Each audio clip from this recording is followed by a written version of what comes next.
चाहती हूँ मैं पहले झूठ कवर कर दूं जो एनसीईआरटी के हैं। उसमें उन्होंने मैं भी ऐसे उठा दूंगी तो देखिए आवाज नीचे कीजिए इनकी स्टूडियो में आप नहीं बिल्कुल नहीं। मैं बिल्कुल विदेशी है। आर्यंस जो हैं वो 1500 बीसीई में ईरान से यहाँ आए। खारिज नहीं कर रहे। अगर कर रही हैं तो मैं आपकी थ्योरी को चैलेंज कर रही हूँ। हाँ तो मैडम यहाँ पे है ना जी आरोप सीधा है विपक्ष का। वो कह रहे हैं आप भगवाकरण कर रहे हैं। आप जो युवा हैं जो बच्चे हैं इस देश में उनके दिमाग में जहर भर रहे हैं। इसकी कोई जरूरत नहीं है। क्या जानबूझकर ऐसा कर रहे हैं? अपनी विचारधारा को देश में स्थापित करने के लिए इतिहास को, इतिहास की किताबों को, मतलब जो बच्चे पढ़ रहे हैं एनसीईआरटी के किताब, उसको आप लोग बदल रहे हैं।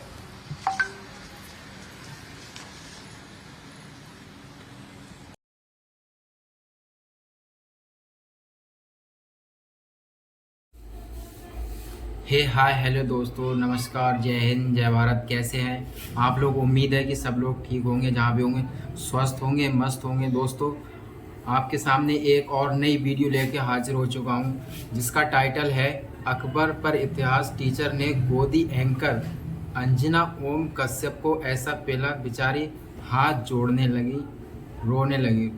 रुचिका शर्मा ने बहुत धोया है अंजना ओम कश्यप को। बाकी आगे वीडियो में देखना है।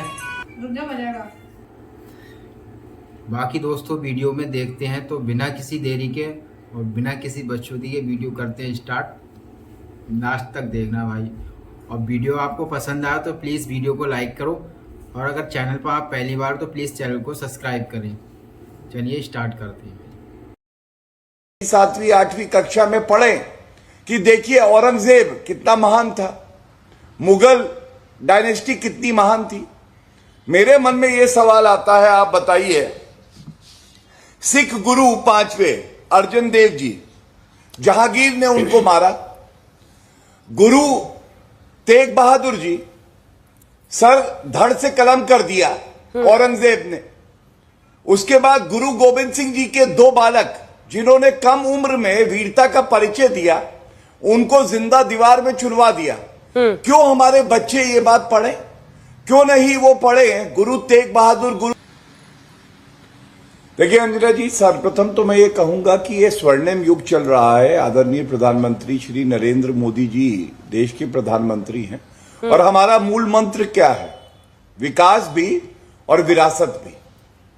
मैं आज पूछना चाहता हूं कि ये बात सच है अंजना जी कि आप अपना इतिहास मिटा नहीं सकते, लेकिन क्या हमें ये गलती करनी चाहिए कि कोई आक्रांता है, किसी ने अगर जबरन धर्म परिवर्तन कराया है, लोगों को मारा है, हत्याएं की हैं, और उसके बाद भी हम उसका महिमा मंडन करें और हमारे जो बच्चे हैं, जो हमारा भविष्य है, वो 5वीं 6वीं 7वीं 8वीं कक्षा में पढ़ें कि देखिए औरंगजेब कितना महान था, मुगल डायनेस्टी कितनी महान थी।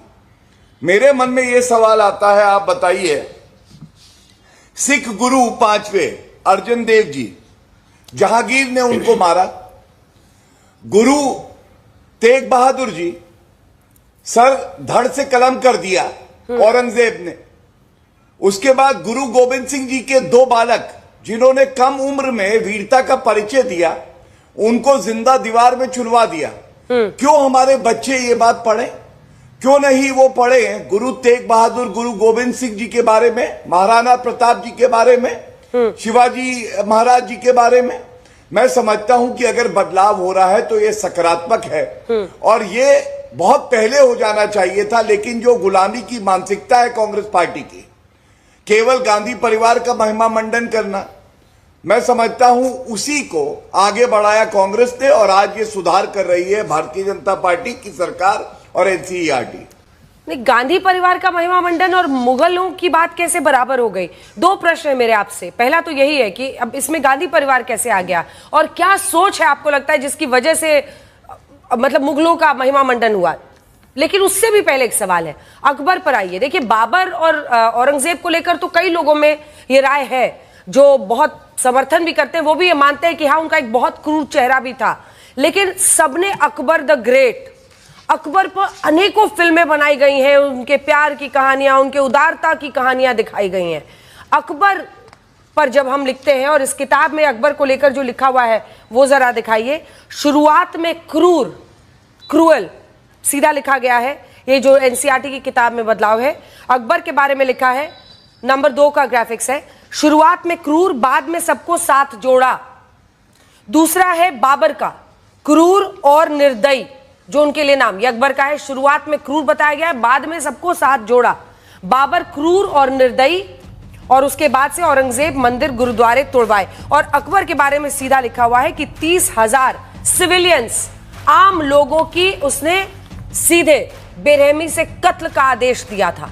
और उसके बाद विक्ट्री संदेश, विजय संदेश दिया था कि हम सफल हुए हैं, हमने अनेकों किले पर कब्जा किया है, अनेकों शहरों पर कब्जा किया है, और काफिरों पर को जो था वो हमने सब इस्लाम के नाम पर कर लिया है। अकबर पर कौन से सोर्सेस को कोट करके आप लोग ये बात कह रहे हैं?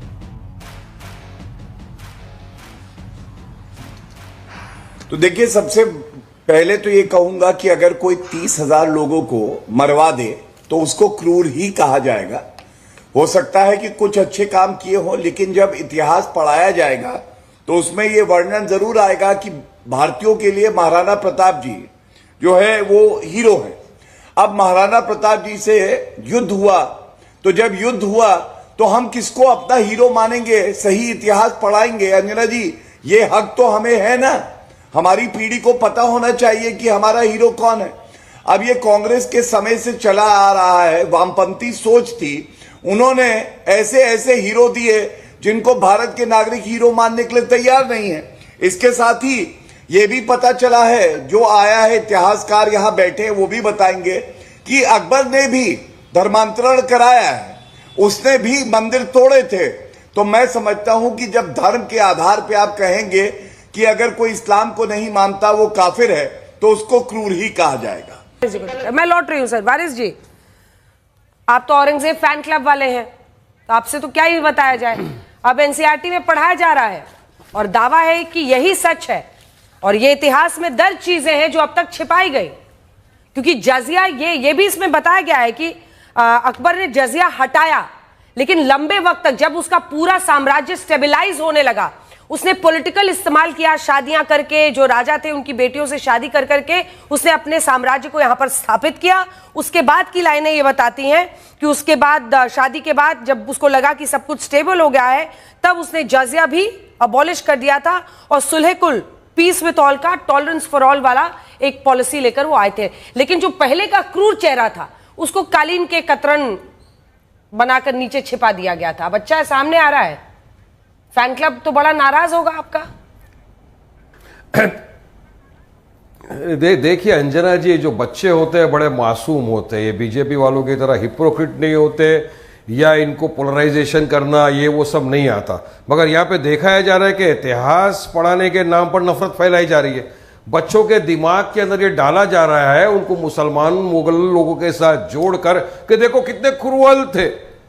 क्या दिखाना चाहते हो आप? हिस्ट्री मिटाना चाहते हो? बच्चों को ये तो पता है ना कि ताजमहल किसने बनाया, कुतुब मीनार किसने बनाया, बड़े बड़े किले जो है किसने बनाए, ये तो उनको पता है। मगर यहाँ ये डालकर सिर्फ ये बताना कि बस ये तो मुसलमान लोग थे, ये लोग इतने क्रूअल थे, अरे भाई चले गए। कौन बोलता है बाबर की औलाद है? कोई तो नहीं बोल रहा है। अब आपने अकबर की बात की, तो अकबर ही वो थे जो इतिहासकार बता रहे कि उन्होंने जिजिया का जो था टैक्स खत्म कर दिया। मुगलों ने इतने साल राज किया, मुगलों के राज में जीडीपी बड़ा हाई हुआ करता था। ये अकबर ही थे जिन्होंने राजपूतों को गले लगाया। अकबर की तो बात अकबर द ग्रेट करके बुलाया जाता है पूरा भारत उनको। उसके बाद में अकबर की जीडीपी का फॉर्मूला क्या चलता था? वो एक साथ लेने की भी बात की, ये भी इतिहास में सब पढ़ा। वारिस जी, अरे उस जीडीपी का क्या फॉर्मूला चलता था? मेरी बात कंप्लीट करने दीजिए अंजना जी।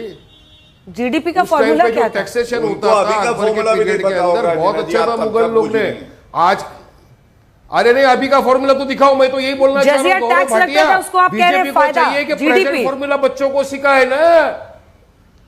जजिया टैक्स हटा दिया गया, लेकिन जितने साल मुगलों ने राज किया उतने साल जीडीपी बड़ा हाई था।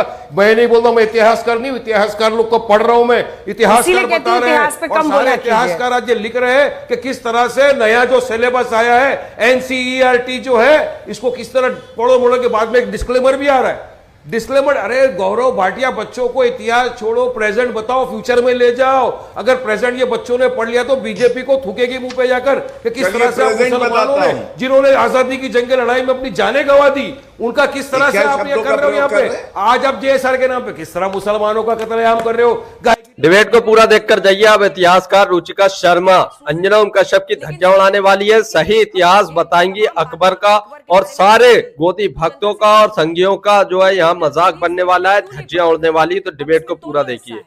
30,000 आम लोगों को मारने का जो आदेश दिया था वो भी कि बाद में उसने अपने आप को बदला। जी पहले तो मैं स्टूडेंट थी, मेरी पीएचडी हो गई है जेएनयू से, अभी मैं पढ़ाती हूँ। सेकेंड पॉइंट, मेरी एनसीईआरटी के रीसेंट चेंजेस से सिर्फ 2 प्रॉब्लम्स हैं। एक सबसे पहला प्रॉब्लम, उन्होंने काफ़ी कुछ झूठ लिखा है जो मैं फैक्ट से आपको बताऊंगी।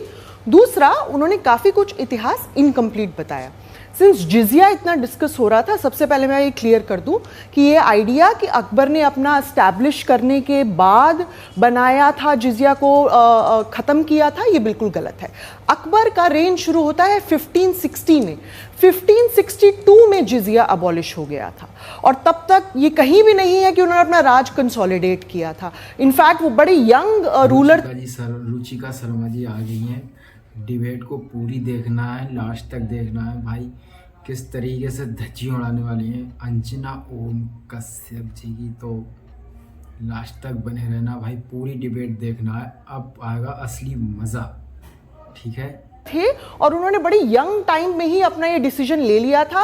एंड उनका डिसीजन बाय द वे आईने अकबरी में ये कहा गया है क्योंकि ये रिलीजियस डिस्क्रिमिनेशन पे बेस्ड टैक्स है, इसीलिए ये टैक्स को खत्म बढ़ा रहा है। कितने साल के बाद उसने बंद किया? 2 साल के बाद। 1560 में शुरू हुए और 1562 में। अकबर का reign by the way goes from 1560 all the way to 1605, right. It's a long 45 years के अंतराल में फर्स्ट 2 ईयर। और ये 30,000 आम लोगों को मारने का आदेश दिया था। उसके बाद आप आ रहे हैं 30,000। मैं 1 मिनट आना चाहती हूँ, मैं पहले झूठ कवर कर दूं जो एनसीईआरटी के हैं।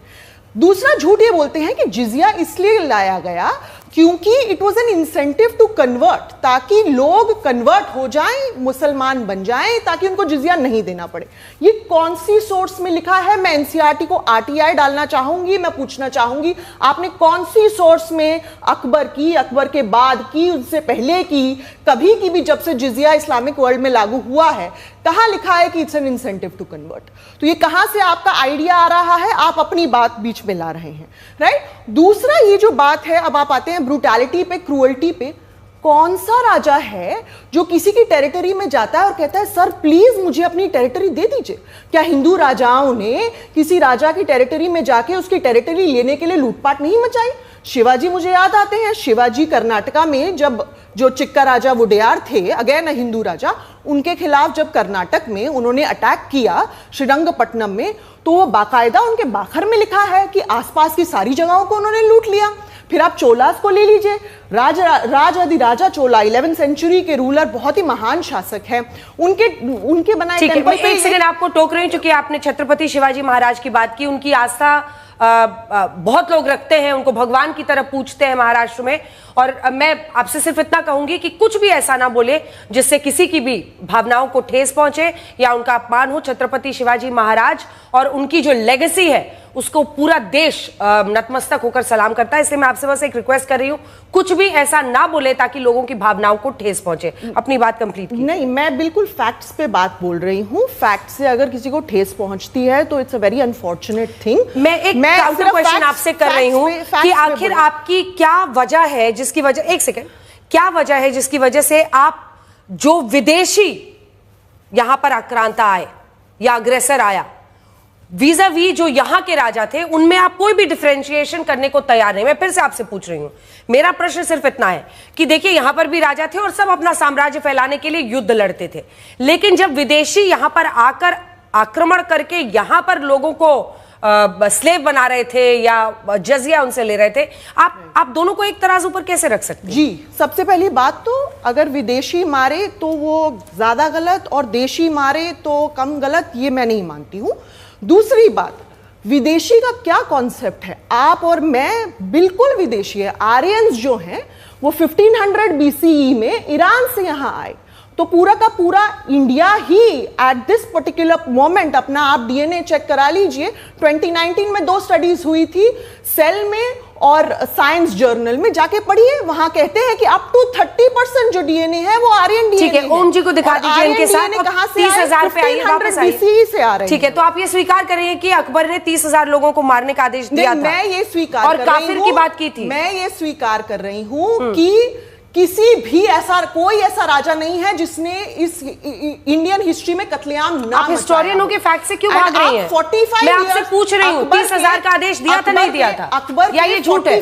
अकबर के 45 इयर्स के रेन में आपको बस एक इंसिडेंट मिला, और एक इंसिडेंट के बेसिस पे आपने उसको पूरा डिस्कस कर दिया। मैं 15 इंसिडेंट ले आऊंगी चोलास के। अंजना जी दुर्भाग्य से, अंजना जी दुर्भाग्य से पूरे जो इतिहास लेखन है पिछले 6-7 दशक में, उसको सर के बल खड़ा कर दिया गया था, उसको अब हम पैर के बल खड़ा करने की कोशिश कर रहे हैं। इसमें बहुत सारे लोगों को दिक्कत हो रही है। इनफैक्ट इतना डिस्टॉर्ट किया गया, इतनी विसंगतियां और इतने गलत तथ्यों को उसमें घुसा गया, दूसरे बहुत ज्यादा उसको इम्बैलेंस किया गया। उस इम्बैलेंस को और उस विसंगति को ठीक करने का प्रयास हो रहा है। आक्रांता थे, रुचिका जी कह रही हैं कि आक्रांता, हम आप भी आक्रांता हैं। अरे आर्यंस इन्वेजन थ्योरी कब की खत्म हो गई है? थोड़े नए रिसर्चेस पढ़ते रहना चाहिए, थोड़े कुछ ठीक तरीके से, जितने भी, और वो एक आधार पे नहीं, कॉन्रेडेल्स के रिसर्च को पढ़ लीजिए, डेविड फ्रॉले के रिसर्च को पढ़ लीजिए। आप अगर देसी इतिहासकारों को इतिहासकार नहीं मानते, अभी पूरी डिबेट देखकर जाइए। अभी आगे और तीखी बहस होने वाली है। अंजना ओम कश्यप रुचिका शर्मा की आवाज बंद करने वाली है। और राखी गढ़ी के बाद जो रहा सहा कसर था वो भी खत्म हो गया है। थोड़े से नए रिसर्चेस को भी पढ़िए और उसको खुली आंखों से, खुले तरीके से, खुले मन से स्वीकार कीजिए। राखीगढ़ी एक्सकवेशन 2019 की 2 पेपर्स छपे हैं सर। 2019 की बात कर रही हूं, पुरानी रिसर्च नहीं है, और ये आर्यन इन्वेजन थ्योरी नहीं, आर्यन माइग्रेशन पूरी रिपोर्ट आ जाएगी, पूरी रिपोर्ट आ जाएगी। उन्होंने दी थी, वो खत्म हो चुकी है। Aryan migration theory genetic studies पे बेस्ड है। पूरी दुनिया में ये बात मानी जा चुकी है, linguistically, historically, archaeologically and genetically, Aryan migration 1500 BCE में वेव्स में हुई थी। और इसका पुख्ता सबूत आपका मेरा ब्लड है, आप जाके कर लीजिए। अप टू 30%, और अगर आप हरियाणा से हैं तो अप टू 40%। आप वहां से यहाँ आए, यहाँ से वहां गए, इसको भी ठीक से समझना चाहिए। सेंट्रल एशियन स्टेप के जो लोग आए थे उनका डीएनए मिलेगा। इसमें कोई मैं अपने आप से बोल के नहीं, मैं आपको पेपर दिखा बिल्कुल ठीक बात है, डीएनए मिलेगा, लेकिन वो डीएनए यहाँ से वहां गया कि वहां से वही दिखा दूंगी, ये भी तय करना पड़ेगा ना आपको पूरी। अगर आपने स्कूल में अगर आपने अच्छे से हिस्ट्री लेसन नहीं पढ़ा तो इसका मतलब ये थोड़ी है विजयनगर के बारे में पढ़ाया नहीं।